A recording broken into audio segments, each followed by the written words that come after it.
Monarch, Legacy of Monsters, an Apple original series. The world is on fire. I decided to do something about it. If you want to save millions of lives, we can use some help. The most massive event of the year has arrived. If you come with me, you'll know everything, I promise. Oh my God, go! Monarch, Legacy of Monsters, now streaming only on Apple TV+.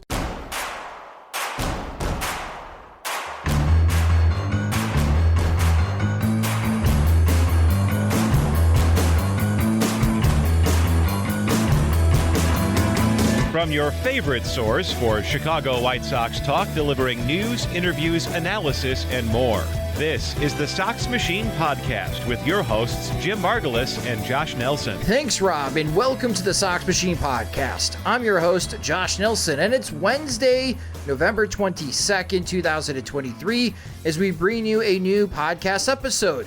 With it being Thanksgiving this week, delivering a new show so we could spend some time over the holidays with our families, unless the White Sox keep making some news. And news has been made. A couple of weeks ago, we told you on this podcast and wrote about it on SoxMachine.com that the Chicago White Sox had approached former Cardinals and Giants shortstop Paul DeJong.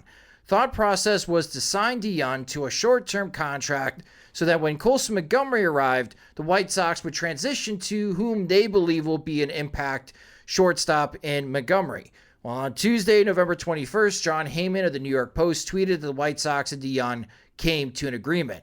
So the White Sox have their new middle infield. They have Paul DeJong at shortstop, and they just acquired Nicky Lopez from the Atlanta Braves. We talked about that in the previous podcast episode. So it's looking like DeJong and Lopez is the new middle infield. So let's discuss that and ponder what's next for the Chicago White Sox. And joining me is the managing editor of SoxMachine.com. It's Jim Margulis. And Jim, in our most recent podcast episode, we talked about how Chris Getz is attempting to achieve what he is laying out and what he is saying in trying to rebuild this team on the fly.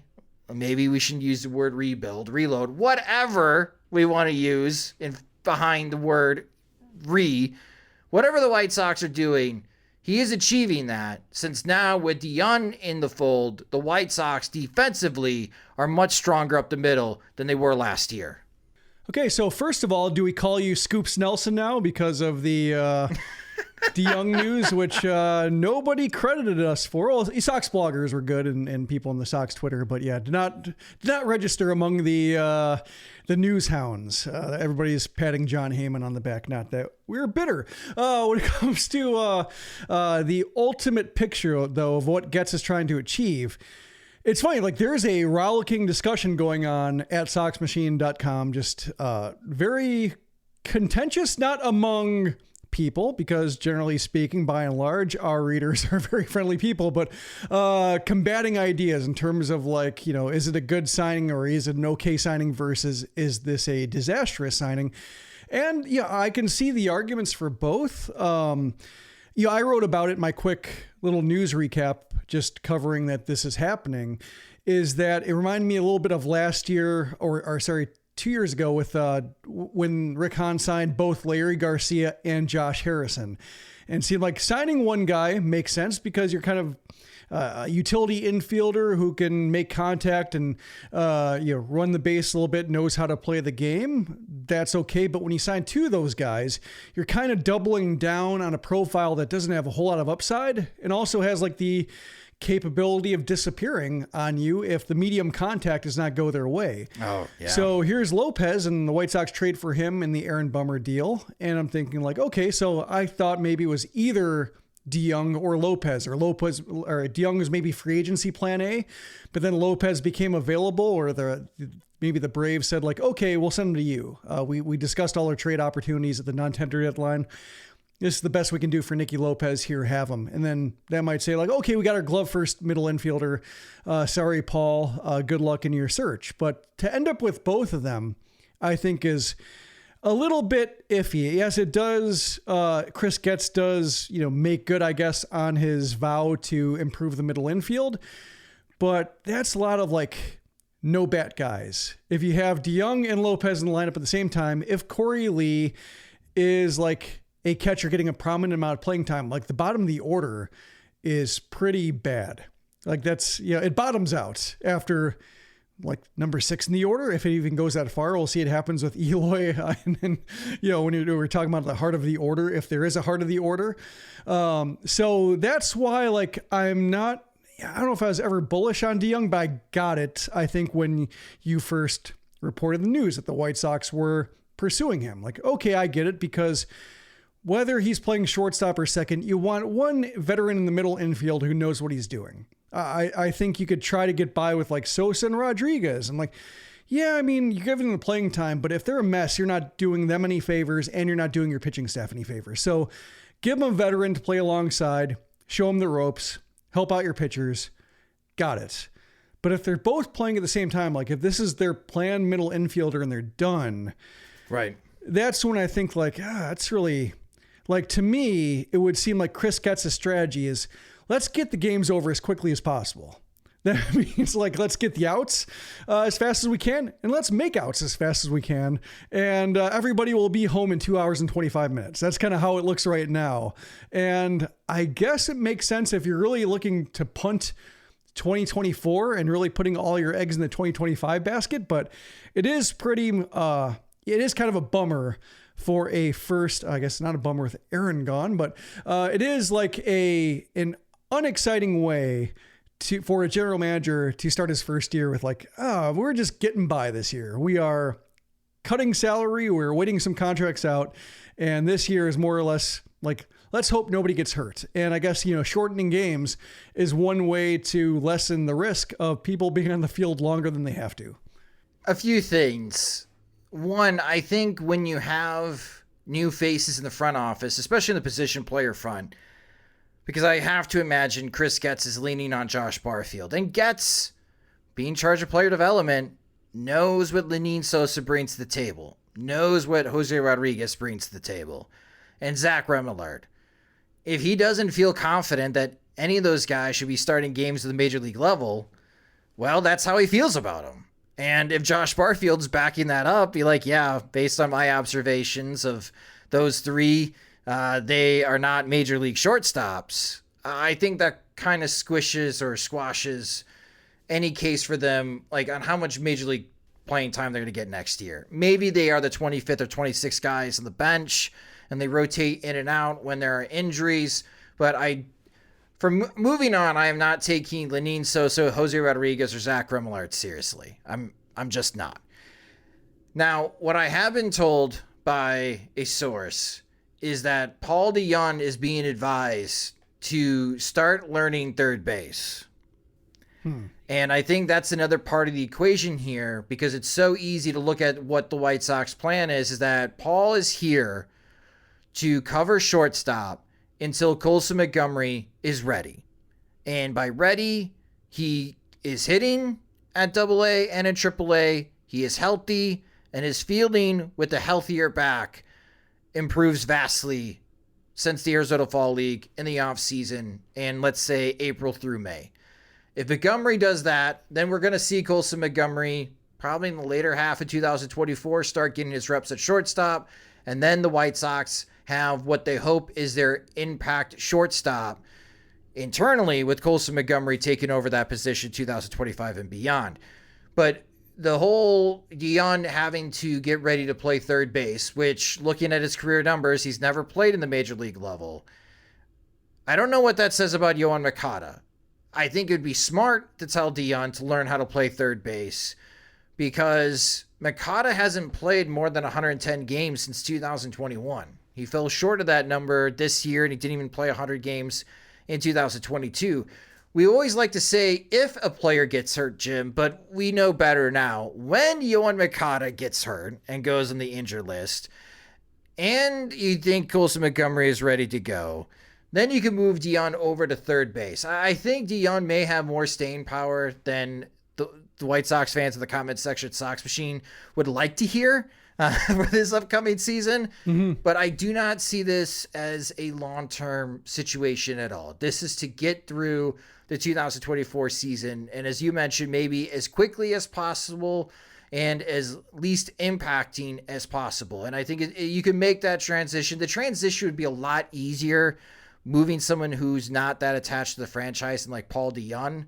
Then it would be like if you brought back Tim Anderson for $14 million. And if Anderson was still struggling and nobody wanted him at the trade deadline, I mean, how does that impact the clubhouse when you bring up Colson Montgomery and you supplant Montgomery over Anderson at shortstop? Like, I could understand, like, those conversations were probably had within this new White Sox front office. Like, how would this work as far as that hypothetical? And of course, we know what direction that they ultimately went. They saved $13 million. And they probably didn't even spend all that money in acquiring Nicky Lopez and Paul DeJong to take over the middle infield. So yes, this is a very cheap way of addressing shortstop and second base. But if you are looking for a silver lining, it's the defense, Jim. Both DeJong and Lopez are going to bring a stronger defensive middle infield to the White Sox. That is needed. Well, I'm reminded of the Pedro Grifol quote saying that he thinks the White Sox need more players who played the game the way Chris Getz played when he was like in full suck-up mode, and just like, well, yeah, Chris Getz is kind of getting Chris Getzy guys. Nicky Lopez is very Chris Getzy. DeJong, maybe because he plays shortstop, more than he's a true shortstop, whereas Lopez is a true shortstop too. Like, he plays a very good one. He was better known as a second baseman because that's where he happened to play with the Royals. But yeah, just it's a bunch of Chris Getzy guys right now, which is, I think, very worrisome because, like, Kenny Williams was the same way. Like, Kenny Williams loved multi-sport athletes who, with a chip on their shoulder, with strong personalities. And so like there is a case of like everybody feeling like, the perfect player is the guy I wanted to be, or the best possible player I could have been. And so like, this is something to be watching out for if you're trying to learn Chris Getz's habits. Also, you saying that Montgomery taking over for Anderson directly kind of remind me of like Tim Anderson taking over for Jimmy Rollins, like kind of the passing of the torch there a little bit. So there is, I think in this case, DeJong is disposable. It's a good situation for him because, like, kind of like last year, he'll find takers because there's usually teams can use a middle infield glove who can occasionally hit a homer, and DeJong does that. And hopefully it doesn't go as poorly as it did for him with the Blue Jays and Giants last year, where he had a higher OBP or a higher batting average than OBP, and they both started in the low ones. So that's pretty dreadful. But yeah, there are a lot of signs here, especially like if he is playing third before Montgomery comes up. Like if it's a case where it's like they somehow find a taker for Moncada, so DeJong's playing third, Lopez is playing short, and then like Sosa or whoever's playing second, like then it's even kind of worse because you could probably find like a Heimer Candelario or somebody else that's like more interesting and more promising use of that position, even in trades, than you could at the shortstop level. So it's I think the White Sox have not entirely painted themselves into a corner here by like locking up glove first guys so soon, but I can understand the apprehension of being like, oh, this is going to be really a low upside offseason if, they're not even like exploring blocked prospects or guys who are non-tendered or, through the trade market, like a Dylan Cease. Let's see how we solve that position with what Dylan Cease brings back if they trade him, or Eloy Jimenez if they trade him. Like, hopefully, and I don't see this being the case, but like between DeJong and Lopez, one of them guys, that's good grammar. One of those guys is a utility infielder type, like insurance in case Moncada gets hurt or in case, something weird happens at second base. But plan A is Moncada at third, DeJong, I guess, at short, and then Lopez as a jack of all trades, caddy for a young second baseman, and that would actually be okay.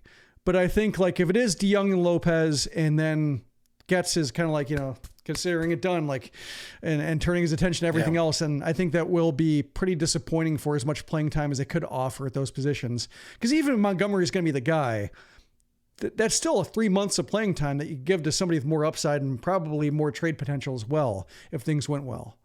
Yeah, I don't know how viable it is for the White Sox to try and trade Yoan Moncada. Again, it's $24 million this year. There's a huge trust factor in his ability to play 75% of a season, not just play 150 plus games. Just like, can you play 75% of a regular season, Yoan? And you're not getting any younger, dude. You know, he's starting to exit out of his prime years and not taking advantage of his youth, in which I think the White Sox wanted to see that. And Moncada's inability to play full regular seasons is part of the reason why Kenny Williams and Rick Hahn's plan failed, and they're unemployed, and Chris Getz is the general manager. So I'm still certain Moncada's going to be the starting third baseman. But if Moncada does have a strong first half, and you come up to the All-Star break and the White Sox are way out of it, and a team wants to take on Yoan Moncada and improve their third base situation, then that's where I could see DeJong shifting over from short to third. And then you give August and September playing time to Colson Montgomery so he can get his feet wet. So then you feel a little bit more certain, and he understands what he needs to improve upon before he takes on his first full regular season of the major leagues in 2025. I think that would be like a great result for the White Sox front office with the way that they're thinking right now. For Paul DeJong, before we get into other hypotheticals, because I could also hear people screaming, especially from the comment section, Jim, well, you could have acquired a shortstop if you traded Dylan Cease. We'll get to that in a moment. But Dan Zaborski, our best friend over from Fangraphs, posted on Twitter the Zips projected, so the next 6 seasons of Paul DeJong.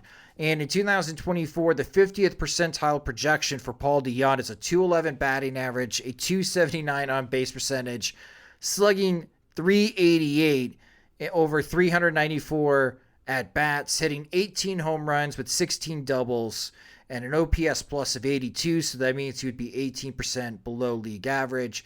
And his WAR total would be 1.1, a very low WAR total. But that is unfortunately like a 1.5 win improvement from what the White Sox had at shortstop last year. And Jim, I know you keep saying this. Yes, it is an improvement, but it's an improvement from the worst to very bad. And that's kind of what this signing is. I mean, technically speaking, the White Sox have improved at shortstop from what they got from Tim Anderson last year.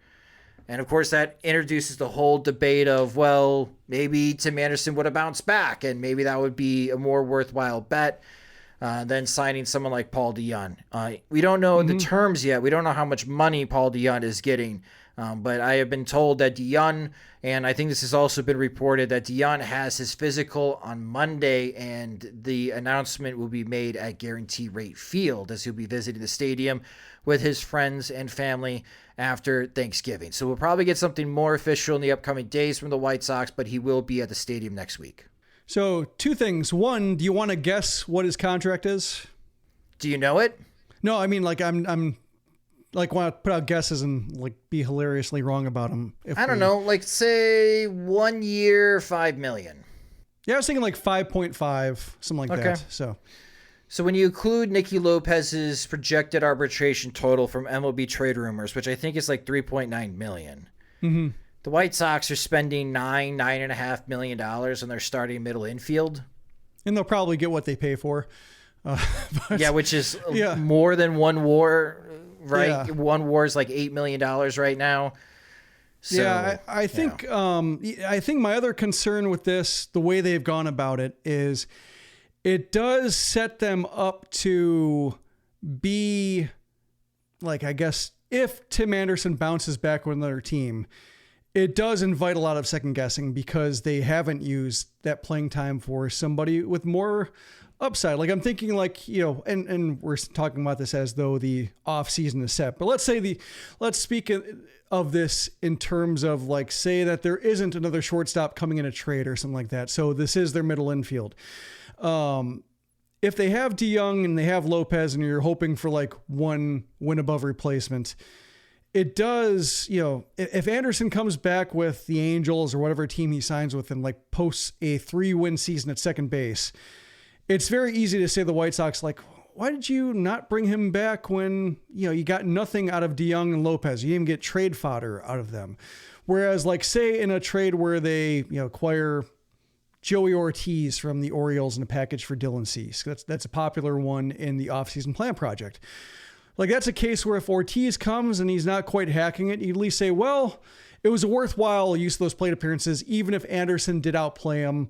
Like we went with the upside option and one that offered the best combination of production, team control, and payroll savings, and it didn't work out. Whereas this, it's like there is payroll savings, there is some defense, maybe quite a bit of defense if everybody holds their ground, but just the big picture upside and making the most out of these plate appearances really isn't there and can invite some easy scrutiny and second guessing of like, well, why didn't you just bring back Anderson? And the question there is like, well, we're looking to cut a lot of money, which I think is, that's, I think, what fans don't want is just like cutting money for money's sake and just providing nothing instead, because like the value of losing games, tanking completely is really not what it used to be, thanks to the new draft rules, the lottery rules. So like there isn't even that anymore. Like chase all the losses. Like that's not quite there. So if you're looking for an entertaining product,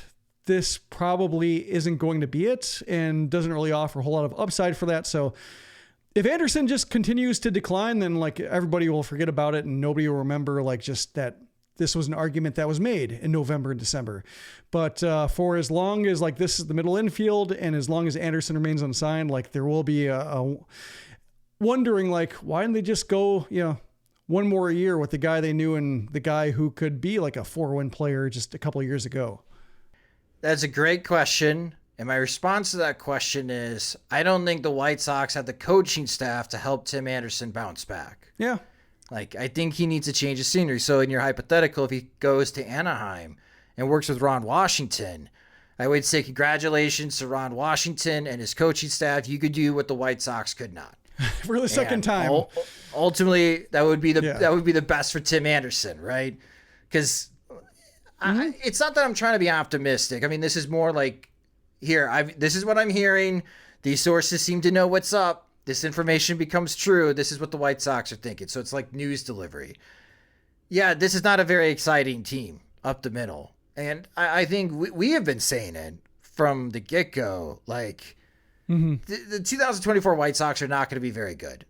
And now Nicky Lopez had his press conference on Zoom. He spoke with reporters that he thinks anyone can win the American League Central. Keep that optimism. For the 26 guys that are going to be in that clubhouse, keep that positivity.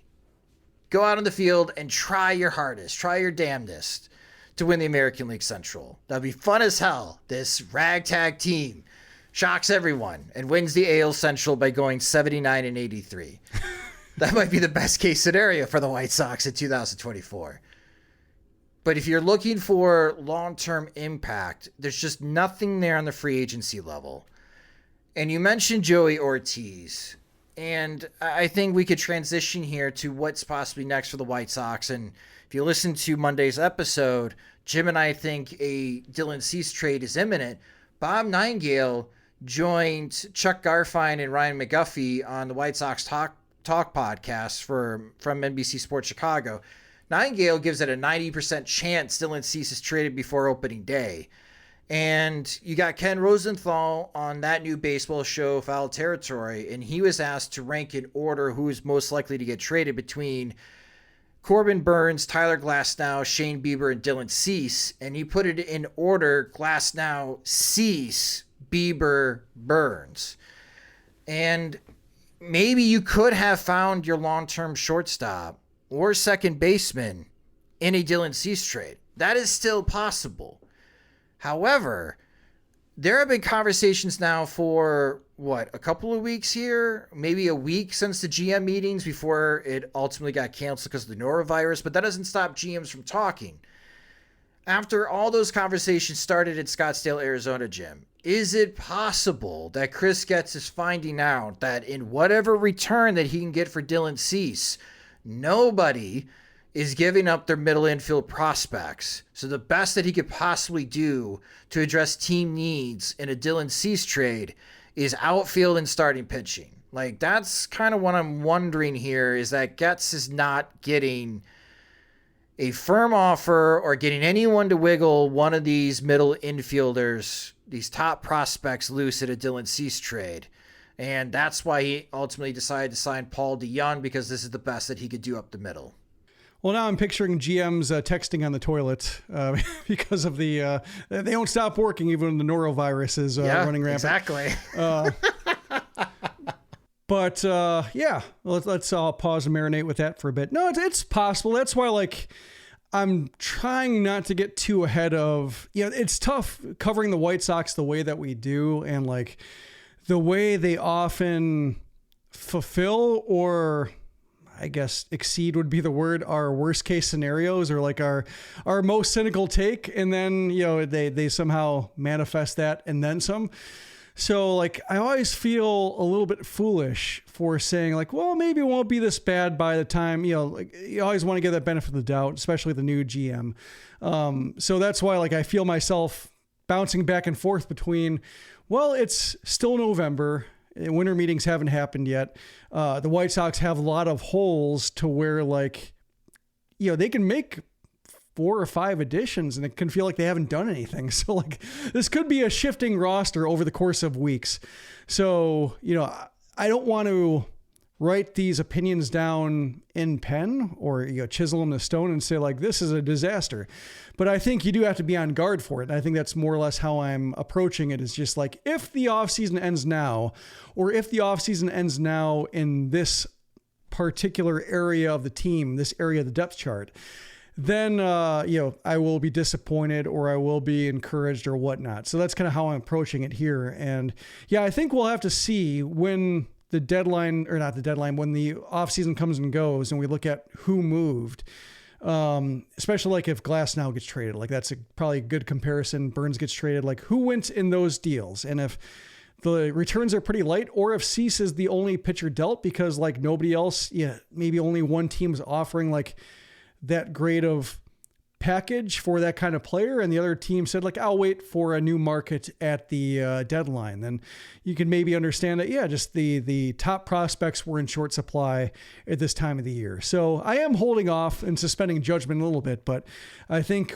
as White Sox fans and as people who have covered the White Sox, you just have to kind of like Oscar Colas, him being the plan A, you just had to be like, well, I guess that was our idea all along. And like, that's why I think you always, as, meatballish as it feels to be like, the sky is falling, or this is a disaster. Like, you do have to be always head on a swivel, ready for the outcome that, this was their best idea and they accomplished it in November.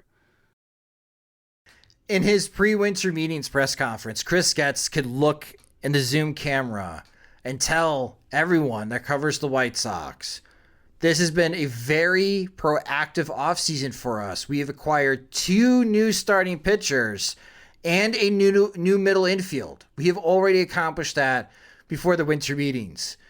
Technically, that is true. They did that. Mike Soroka, Jared Schuster added to the starting rotation, Nicky Lopez and Paul DeJong as your new middle infield. The White Sox have accomplished that. But what exactly have they accomplished with these moves? On paper right now, I think this is a 57 and 105 loss team. Like, that's just how I feel. Like, taking a step back from where they were in 2023 with their overall record. Like, don't get me wrong, folks. I think right now with the additions the White Sox have made, they're like a 105 loss team right now, and I think they'll be one of the worst teams in baseball in 2024. I do like the theory that Teresi proposed, saying that the White Sox are trying to goose their season ticket numbers by signing players or trading for players who are Chicagoland natives and thus have a lot of family that will want the tickets set aside for them. So basically, like, they're paying Paul DeJong $5.5 million or whatever you think it's going to be, but like $30,000 of that money is going back into White Sox tickets for good seats on hold for his best friends and family. So yeah, I can buy that a little bit if this is the way it goes. Like it's hard times for the ticket reps right now. So got to figure something out. Yeah, maybe the next move is the White Sox signing Sean Manaea, because he's from Northwest Indiana, right? He's another Valpo guy, like Shark Tank, like Jeff Samardzija. or the Shark Cage. Yeah, that's Jeff Samardzija. Yeah, that totally worked last time. Maybe that would be the White Sox big starting pitching acquisition, signing Sean Manaea. No, the one idea that I have, though, the one thought is with the signing of Paul DeJong and having Nicky Lopez as your starting second baseman, does this mean your big free agent signing prediction for the White Sox, Whit Merrifield, is that dead, or is that still a possibility? And maybe right field, signing him for right field. I can't even say that with a straight face. Like, that would be... Yeah, former Royals are never dead. What is dead can never die. Oh, man. If the White Sox signed Whit Merrifield, and he's the starting right fielder. I mean, just going around the horn. Corey Lee at catcher, Andrew Vaughn at first, Nicky Lopez at second, Paul DeJong at short, Yohan Moncada at third, Andrew Benintendi at left field, Luis Robert in center field, and Whit Merrifield in right field. Like, damn, that challenges the 2018 team for one of the worst opening day lineups and at least in recent memory. I mean, that would be really disheartening, but that would also be on par with the White Sox. And ultimately, they can say whatever they want to say, but their actions are what ultimately matters. And right now, with the trade with Atlanta, well, like we said, they got 5 $1 lottery scratch-off tickets, and they're hoping a couple of them cashes. And with signing Paul DeJong, this is a stopgap solution to buy time for Colson Montgomery, because they do not want to repeat the same mistake that they made last year and handing the job over to a young prospect thinking that they're ready to go on game one, like with Oscar Colas, and that have that completely flounder and raise a whole bunch of questions about even Colas's long-term stay with the Chicago White Sox. Who knows? I mean, I don't think anyone should really seriously consider Colas as the starting right fielder. So what do you think the next move is for the Chicago White Sox, Jim? Well, if they have, middle infield set, which I think was the biggest issue, then I think it probably, I don't see free agency being a big help here. So it does seem like the trade market, whether it's Cease, whether it's Eloy, whether it's, I don't think Moncada can be traded alone. It'd have to be like a package deal with a lot of money being sent some other way. But it does seem like trade might be the most, unless it's like some kind of minor deal for a reliever or something like that, which I'm not really counting, but they could use a proven bullpen arm here or there, like a non-tendered guy. Major move, I would guess a trade. Okay. You think the Dylan Cease trade could be next by the White Sox? Yeah, or Eloy could be both. Like, with the White Sox, with Soroka coming in and Lopez coming in, talking about like how there's going to be a new attitude, or like how, what the vision Chris Getz is trying to sell people on. Like, that would be the next step, I think, in trying to overhaul the roster and beyond just change for change sake. I think it would have to be that kind of fundamental trade for one previously considered a foundational piece, I think would be on the way out. Okay. I think the mid-tier starting pitching market is going to move quickly, and it kind of has so far at the beginning of free agency here. And I could see if the White Sox are to spend any cash on a free agent starting pitcher, I think we may see it in the next week or two. Like, and I joke and I say Sean Manaea, but it's probably going to be someone like Sean Manaea that they signed to like 2 years, $24 million to be part of the White Sox rotation. Yeah, the one thing about Manaea, and I've thought about him before, is just like Bannister worked with him last year, so I wonder if he just might look at him and say like, I don't like this guy. Yeah, that could be the case, yeah. Yeah, we tried and just couldn't figure it out, so. And it does bring in the old friends, so we'll end this episode here and let everyone go so you can get ready for Thanksgiving and, of course, Black Friday shopping. Old friends, Ronaldo Lopez and Lance Lynn finding new homes. Ronaldo Lopez signed a 3-year, $30 million contract with the Atlanta Braves, and the Braves might try to stretch out Lopez to be a starter in the back end of the rotation, which is curious. And Lance Lynn signing with the St. Louis Cardinals along with Kyle Gibson. I guess that's the Cardinals' approach here. I thought they were going to spend serious cash on top-tier starting pitching, Jim, but no, they're trying to assemble the oldest starting pitching rotation in Major League Baseball, and I wonder if Rich Hill is next for the St. Louis Cardinals. Yeah, I saw that from the Cardinals writers wondering, like, is this it for the rotation? Like, yeah, bringing in Lance Lynn to be like a back-end starter, like they needed help up top and basically throughout the rotation. So, like, bringing in Lynn to start was like, okay, kind of get it. He provides innings. There is a connection there. You know, he's got some interesting fundamentals under his, homer prone approach to where, like, he can still miss some bats sometimes.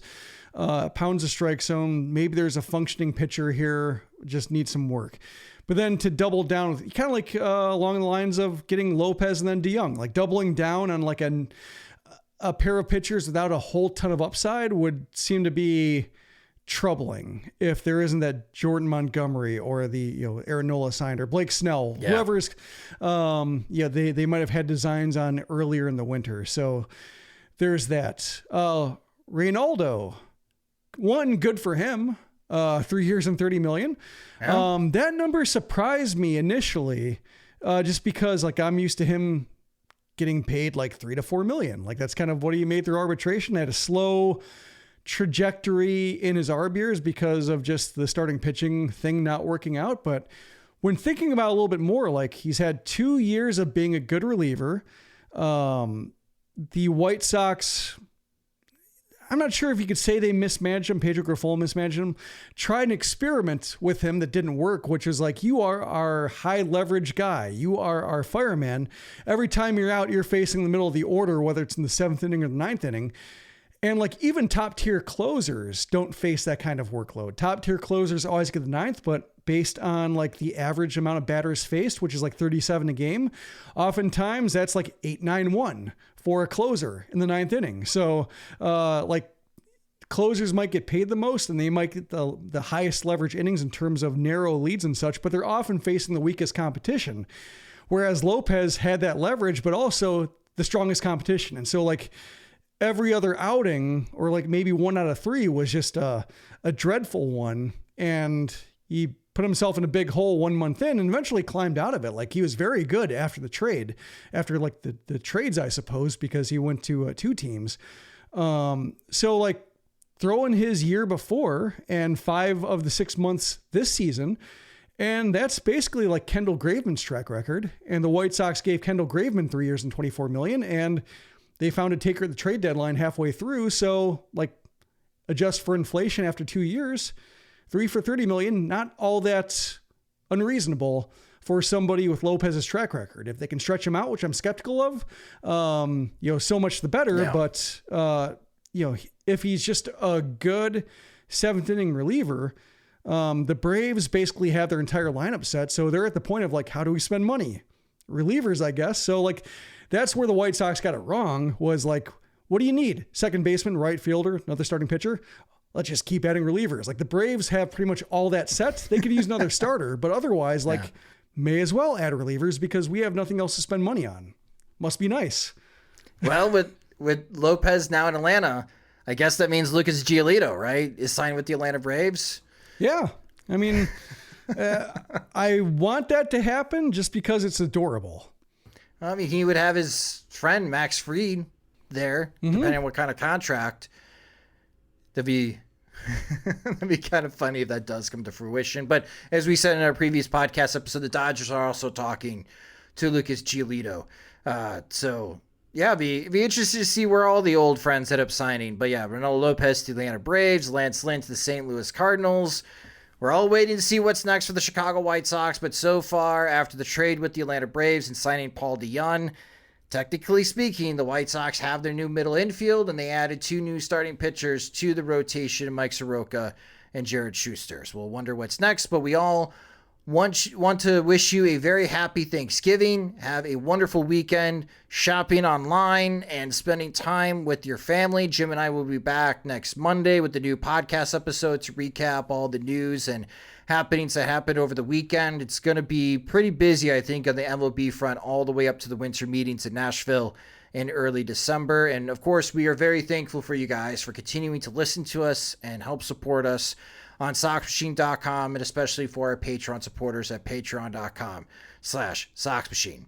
If you just discovered the Sox Machine podcast, you can subscribe to the show wherever you listen to podcasts, such as Spotify and Apple Music. We also upload our podcast episodes into our YouTube channel, which you can view those at youtube.com/SoxMachine.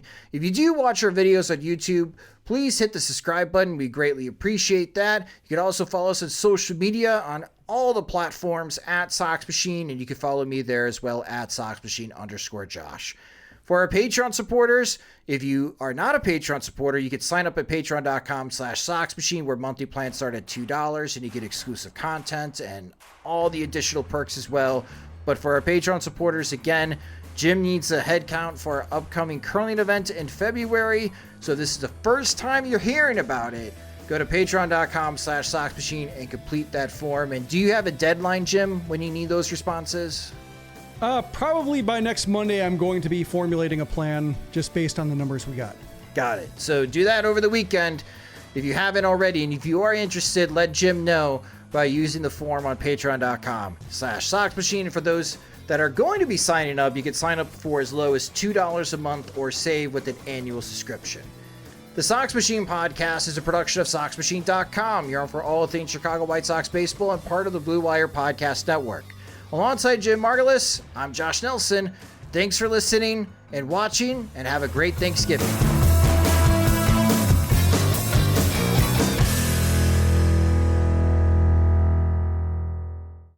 Monarch, Legacy of Monsters, an Apple original series.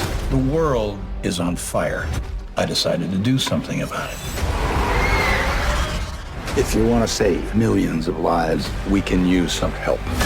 The most massive event of the year has arrived. If you come with me, you'll know everything, I promise. My God, go, go, go! Monarch, Legacy of Monsters, now streaming only on Apple TV+.